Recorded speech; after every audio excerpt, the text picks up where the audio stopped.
زرداری کی مبینہ کرپشن نصاب کا حصہ، نیدرلینڈ کی نصابی کتاب حقیقت یا فسانہ۔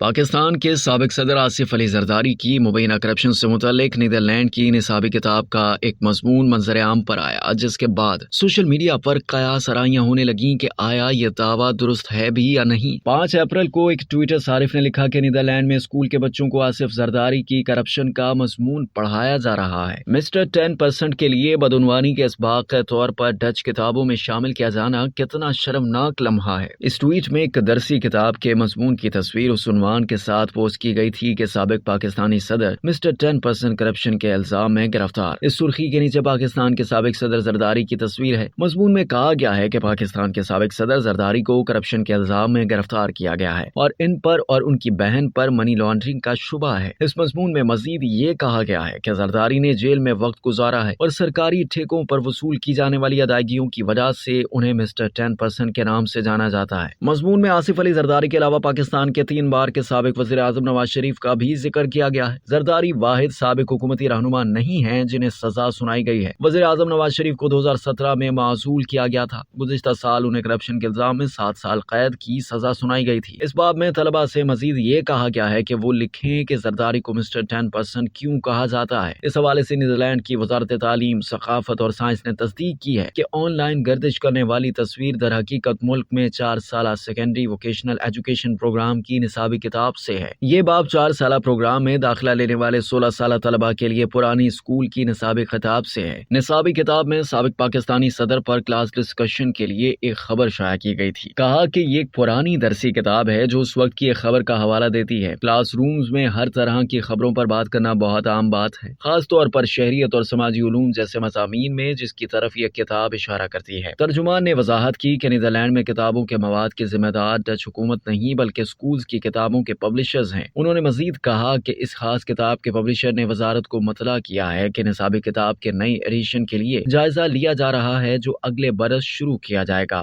اب تک کے لیے اتنا ہی۔ مزید جاننے کے لیے سبسکرائب کیجیے ڈیلی جنگ یوٹیوب چینل اور لائک کیجیے ڈیلی جنگ فیس بک پیج۔